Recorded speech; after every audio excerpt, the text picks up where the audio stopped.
भक्ति को जगाने वाली है, और भक्ति के दो बेटे ज्ञान और वैराग्य को युवा बनाने वाली यह श्रीमद् भागवत की कथा है। इस भागवत की कथा को स्वयं नारद जी ने सनत कुमार, सनक सनंदन सनातन सनत कुमार, इन चारों ऋषियों के सानिध्य में सनत कुमार जी के मुखारविंद से श्रवण किया था। जैसे ही द्वापर युग समाप्त हो गया, कलयुग आया, तो कलयुग जैसे ही प्रारंभ हुआ सज्जनों, तो कलयुग ने अपना प्रभाव जमाना शुरू किया। कलयुग का क्या स्वभाव है, क्या प्रभाव है, क्या है कलयुग का प्रभाव? कलयुग का स्वभाव क्या है? अब इसको बताने में तो दिक्कत होने ही नहीं चाहिए, क्योंकि हम आपका जन्म तो कलयुग ही में हुआ है। तो जो देख रहे हैं वही तो उसका स्वभाव है। क्या देख रहे हैं? धर्म धीरे धीरे घट रहा है और अधर्म बढ़ रहा है। माता पिता की सेवा से बच्चे दूर भाग रहे हैं, स्वेच्छाचारी हो रहे हैं। माता पिता भी बच्चों को धर्म की शिक्षा ना दे करके उधर भरे सोई धर्म सिखावे। पेट पालने की शिक्षा, भैया ऐसा पढ़ो कि नौकरी लग जाए, वो विषय पढ़ो कि नौकरी लग जाए, वो विषय बस नौकरी के लिए पढ़ा रहे, मालिक बनने के लिए नहीं पढ़ाता कोई। भैया ऐसा पढ़ो कि तुम ही मालिक बन जाओ, तुम्हारे 2-4 नौकर लगे रहे, नहीं। अच्छा पढ़ो, अच्छी डिवीजन ले आओ जी, में नौकरी लग जाए। नौकर बनाने के लिए पढ़ा रहे। नौकरी क्यों? बोले पेट भर जाएगा, तनख्वाह मिलेगी तो पेट पाल लेगा। हम नहीं कह रहे, तुलसीदास जी महाराज तो आज से बहुत 500-600 साल पहले लिख गए। क्या लिख रहे हैं? मातो पिता बालकने बुलावहीं, माता पिता बालकने बुलावहीं, उदर भरे सोई धर्म सिखावहीं, उदर भरे सोई धर्म सिखावहीं। नारी विवश नरे सकल गोसाई, नाचहि नट मरे कट की नाई। ओ नारी विवश नरे सकल गोसाई, नाचहि नट मरे कट की नाई।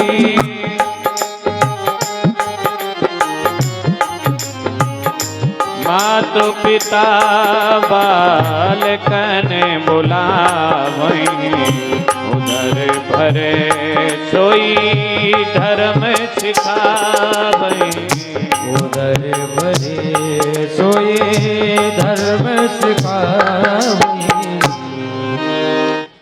नारद जी आए, कलयुग को लगे 500-600 साल ही बीती होंगे, उसी समय नारद जी आए।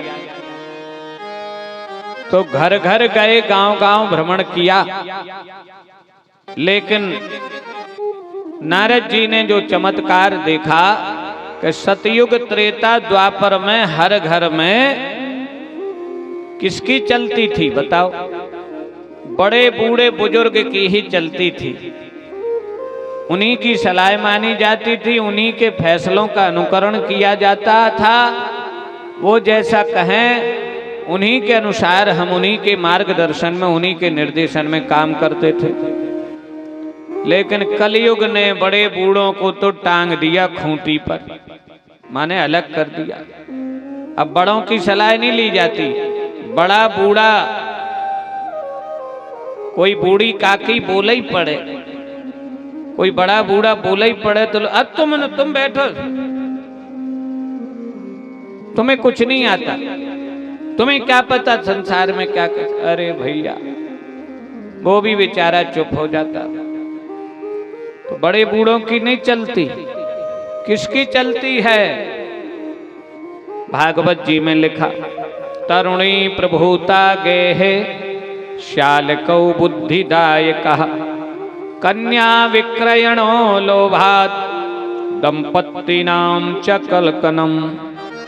नारद जी ने देखा कि नारी विवश नर सकल गुसाई और नाचे ही नट मरकट की नाई।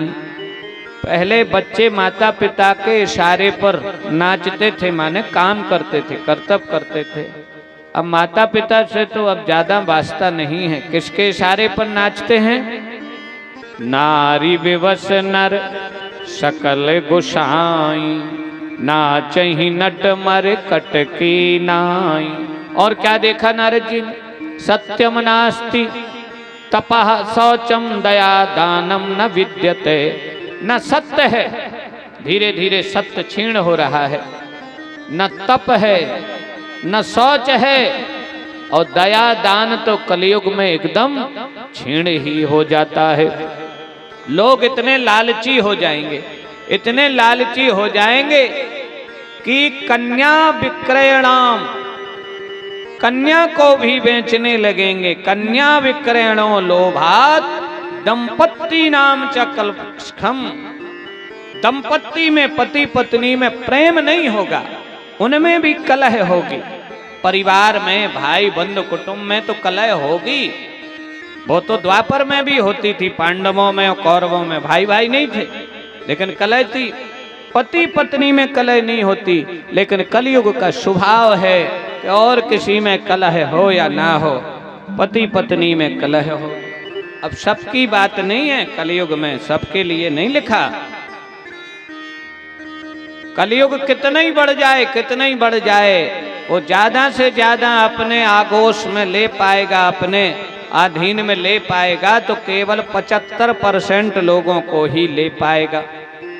25% लोग तो कलयुग के प्रभाव से बचे ही रहेंगे भगवान की कृपा से। तो अपनी गिनती 75 में नहीं करना, अपनी गिनती किसमें करना? 25% लोगों में करना कि ठाकुर जी हमें तो बचा ही लेंगे, कलयुग हमारा कुछ भी नहीं कर पाएगा, कलयुग के दोष हमारे भीतर नहीं आ पाएंगे।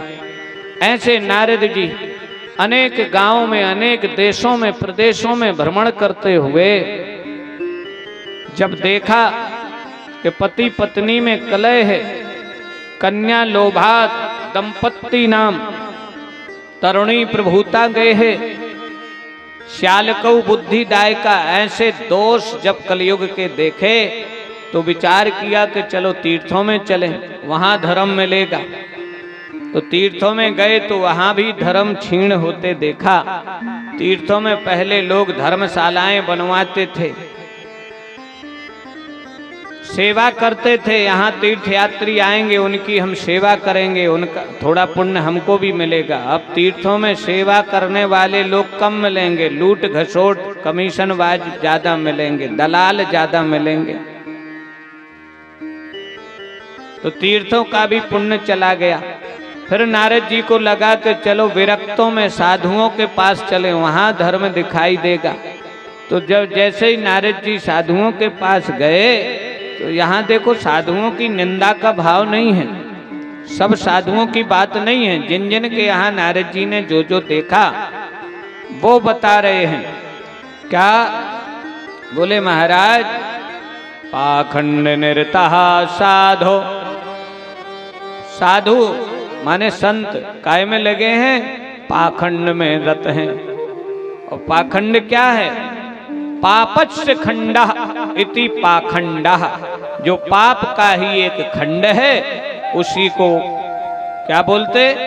पाखंड बोलते हैं। सज्जनों, नारद जी ने देखा एक आश्रम में बहुत ज्यादा हो हल्ला हो रहा था, 10-12 बच्चे खेल रहे थे। बोला भैया ये किन बाबा का आश्रम है? बड़े प्यारे प्यारे बच्चे खेल रहे हैं। बोले ये ब्रह्मचारी जी का आश्रम है। ब्रह्मचारी जी के आश्रम में बच्चे खेलते देखे। और एक और आश्रम में गए तो वहां बढ़िया टीवी, कूलर, हर कमरा एसी और पुट्टी मुट्टी रंग रोगन बढ़िया।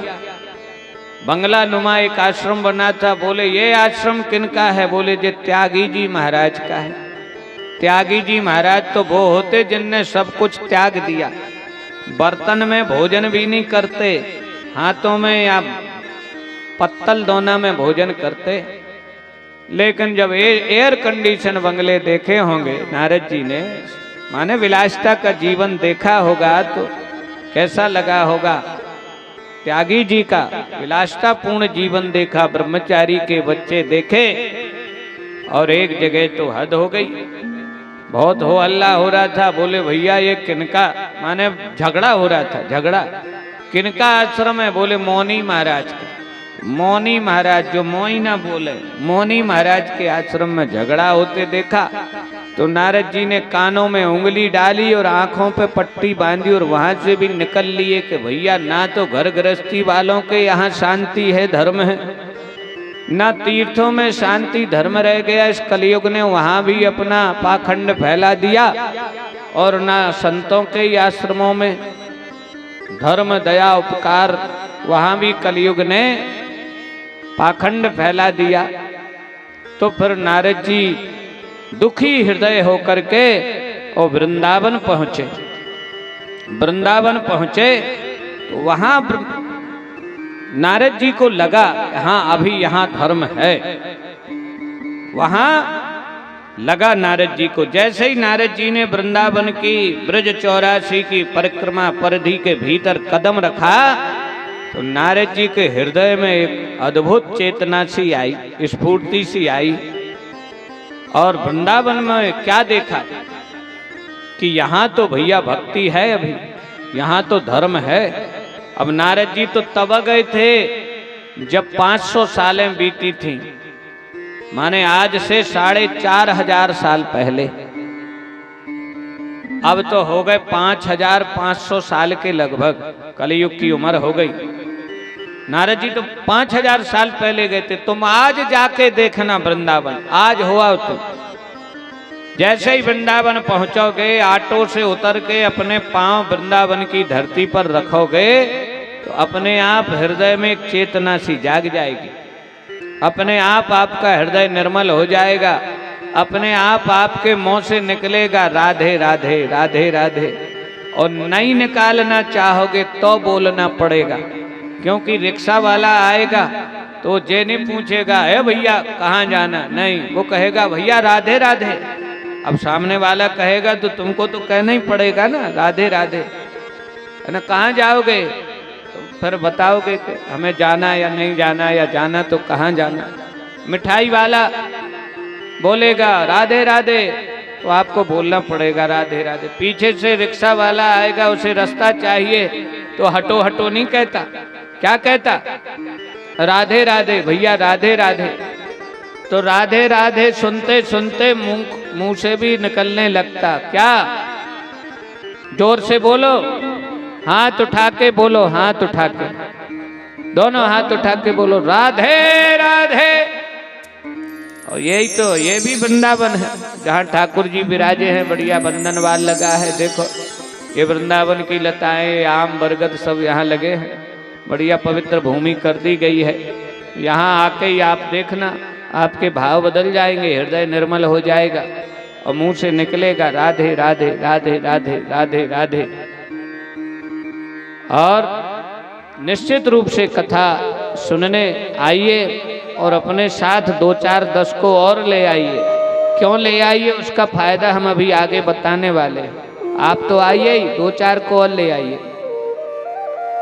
और जितनी देर कथा चले उतनी देर या तो मन में अपने गुरु मंत्र का जाप कीजिए, या कुछ नहीं तो राधे कृष्ण राधे कृष्ण राधे कृष्ण, या ओम नमो भगवते वासुदेवाय, ओम नमो भगवते वासुदेवाय।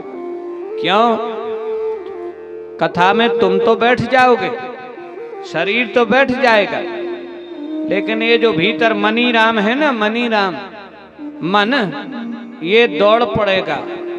5 ही 10 मिनट कथा सुनेगा और दौड़ जाएगा कहीं। भैया बोला हुआ है तो सो आए, तो अब सबने देख तक लऊ है, अब तो फलानो काम याद आ गो, हमें वहां जाना चाहिए। नहीं नहीं, अब वो काम तो बाद में कर लें, कथा सुनो पहले। 5-10 मिनट फिर यहाँ बैठेगा मन और फिर कहीं और दौड़ पड़ेगा। और इतनी जल्दी भागता, इतनी जल्दी, इतनी स्पीड से भागता, 1 सेकंड भी नहीं लगेगा और खटोरा खुर्द से सागर पहुंच जाएगा, भोपाल पहुंच जाएगा। कौ शरीर यहाँ बैठा है और मन को रोटी बनाऊं लग गई। ब्यारू की बेरा हो गई, चूल्हो पर चाने, महाराज जी तो आरती नहीं करवा रहे, जल्दी आरती करवाए। तो मन भटक जाता। तो जे कहीं जाए ना, मन क्या है, जिंद को काम ना दो तो क्या करता। मैंने सुना है, सांची लाबरी जैसी हुई, मैंने सुना है कि जिंद को काम ना दो तो वो जगाने वाले की आंखें ही फोड़ता। तो जिंदगी जैसा उसको काम चाहिए, ऐसे ही मन है, इसको काम चाहिए। तो इसको लगाए रहो, राधे श्याम में तुम जाप करो, हम कथा सुन रहे, तो फिर कहीं नहीं भागेगा। बोलो वृंदावन बिहारी लाल की जय। सज्जनों, जैसे ही नारद जी वहां पहुंचे, नारद जी को बड़ा अच्छा लगा, क्योंकि वहां भक्ति का प्रभाव बहुत अधिक है, धर्म बहुत अधिक है। नारद जी कभी रेवती रमण गए, कभी गोकुल गए, कभी बरसाना गए, कभी नंदगांव गए, फिर वृंदावन आ गए, कभी ब्रज की परिक्रमा कराए और कभी गोवर्धन की परिक्रमा कराए। जहां जहां भगवान ने जो जो लीलाएं की थी, मधुबन में भगवान ने रहस्य रचाया था, वहां के भी दर्शन किए, वहां की रज उठा के माथे पर लगाई। और तालवन में भगवान ने गाय चराई थी, वहां जाकर के भगवान ने जो जो जहां जहां लीलाएं की। ये बंसी वट है, यहाँ भगवान ने केसी घाट पर केसी को मारा था, बंसी वट पर भगवान ने गोपियों से दान लिया था, पूतना का उद्धार जहां किया। हर स्थान पर गए, बड़ा आनंद आ रहा था, मन में बड़ी भक्ति भाव जागृत हो रहा है। धर्म हर जगह दिखाई दे रहा वृंदावन में, लेकिन एक जगह जब देखा बहुत भीड़ लगी है, हजारों स्त्रियां गैर चक्र में खड़ी हुई हैं, बीच में बैठी एक स्त्री रो रही है। उसके रोने की आवाज से आकाश फटा जा रहा, बड़ी चीख मार मार के रो रही, बड़ा विलाप कर रही। सज्जनों, नारद जी की भी इच्छा हुई कि बड़ी भीड़ लगी, हम भी देखें। नारद जी जैसे ही पास गए और एड़ी उपटा के देखा, तो उनने देखा कि जो समझाने वाली खड़ी हैं वो भी स्त्रियां ही स्त्रियां हैं, और जो रो रही है वो भी स्त्री है। स्त्रियों के बीच में साधुओं को नहीं रहना चाहिए, इसलिए नारद जी लौटने लगे। नारद जी जैसे ही लौटने लगे तो वो रोती हुई स्त्री बोली, पुकारा उसने, भो भो साधो क्षणं तिष्ठ मच्चिंतामपि नाशय दर्शनम तब लोकस्य सर्वथा अगहरम परम। हे नारद जी, थोड़ी देर ठहरिए, मेरी चिंता दूर कीजिए, क्योंकि संतों का दर्शन संसार के पापों तापों को मिटाने वाला है। जब मनुष्य के बहुत से पुण्यों का उदय होता है, तब हमें संतों के दर्शन, वो भी आप जैसे सिद्ध संतों के दर्शन प्राप्त होते हैं। आप जैसे परोपकारी और धर्मनिष्ठ भक्तिनिष्ठ संतों का दर्शन जिस संसारी जीव को प्राप्त हो जाता है, उस जीव का तुरंत ही कल्याण हो जाता है। तुलसीदास जी महाराज कहते हैं, संत बिटप सरिता गिरिधरनी परहित है तो सबन के करनी। किसी संत ने कहा है कि बड़े भाग तब जानिए जब मिलने आवे संत, और संतन को मिलबो करे सब कष्टन को अंत। संतों का मिलबो करे सब कष्टन को अंत। ठहरिए ठहरिए महाराज। सज्जनों, नारद जी ठहर गए और पूछा, हे देवी तुम कौन हो? देवी बताती है कि मैं इनकी माँ हूँ। और ये जो दो बूढ़े लोग लेटे हैं, बूढ़े कैसे? बाल बगुला जैसे सफेद हो गए, गाल चिपक गए, खाल गुड़िया गई। दो बूढ़े पुरुष लेटे थे, बीच में बैठी वो रो रही थी, कभी इसको जगाए कभी उसको जगाए। नारद जी ने कहा, ये कौन है? बोले, ये मेरे बेटे हैं। अरे ये बूढ़े हैं, वो तुम्हारे बेटे हो, तुम जवान हो, तुम इनकी माँ हो। बेटे जवान और माँ बूढ़ी तो देखी सुनी है, लेकिन बेटे बूढ़े और माँ जवान तो घोर कलयुग में भी ऐसा व्यतिक्रम नहीं होगा। सत्य बताओ। तब उसने कहा, महाराज जी आप ध्यान धर के देख लीजिए। नारद जी ने आंखें मीची और ध्यान धर के देखा तो समझ गए कि ये तो सत्य बोल रही है, ये ही माँ है और ये दोनों इसके बेटे हैं। माँ का नाम है भक्ति और बेटों का नाम है ज्ञान और वैराग्य। अरे भक्ति, ये दुर्गति कैसे हुई? इनका बुढ़ापा कैसे आया? बोले, महाराज इससे ज्यादा दुर्गति तो मेरी हो गई थी, बुढ़ापा मेरा भी आ गया था। भक्ति अपना परिचय देती है। क्या परिचय देती है? अहम भक्तिरिति ख्याता इमौ ते तनयौ मतौ ज्ञान वैराग्य नामानौ काल योगेन जर्जरौ। युवती बोली, भक्ति बोली कि महाराज मैं भक्ति हूं, उत्पन्नो द्रविड़ देशे, मेरा जन्म द्रविड़ में हुआ है, कर्नाटक में। द्रविड़ बोलते हैं केरल को। बोले मैं केरल में जन्मी हूं। कर्नाटके वृद्धिम गता, कर्नाटक में मेरी बढ़ोतरी हुई, पालन पोषण हुआ। लेकिन क्वचित क्वचन महाराष्ट्र, कुछ कुछ महाराष्ट्र में भी मेरा विकास हुआ, पली बढ़ी। लेकिन गुर्जरे जीर्णताम गता, जैसे ही गुजरात गई तो वहीं जीर्ण शीर्ण हो गई, बूढ़ी हो गई। देखो ये उस समय का वर्णन है। आज से 5000 साल पहले गुजरात में भक्ति गई तो कैसी हो गई? बूढ़ी हो गई। क्योंकि गुजरात में उस समय का माहौल ऐसा था, हाय पैसा, हाय पैसा, तृष्णा, लोभ, लालच। जो व्यापारी वर्ग था उनमें बहुत प्रतिस्पर्धा थी। लखपति के भीतर होड़ थी कि हम करोड़पति हो जाएं, करोड़पति के भीतर होड़ थी कि हम अरबपति हो जाएं, हम श्रेष्ठ पति हो जाएं, हम ये हो जाएं। हाय पैसा, हाय पैसा, हाय पैसा। ना उन्हें भजन से मतलब था, ना धर्म से मतलब था। पैसा चाहिए, चाहे नीति से मिले, चाहे अनीति से मिले, चाहे न्याय से मिले, चाहे अन्याय से मिले, अपना मिले, चाहे दूसरे का मिले। हाय हड़पबाजी, हड़पबाजी, हड़प्पा संस्कृति थी वहां तो, हड़पों के। ठीक है, भक्ति भजन इससे कोई मतलब नहीं था। तो भक्ति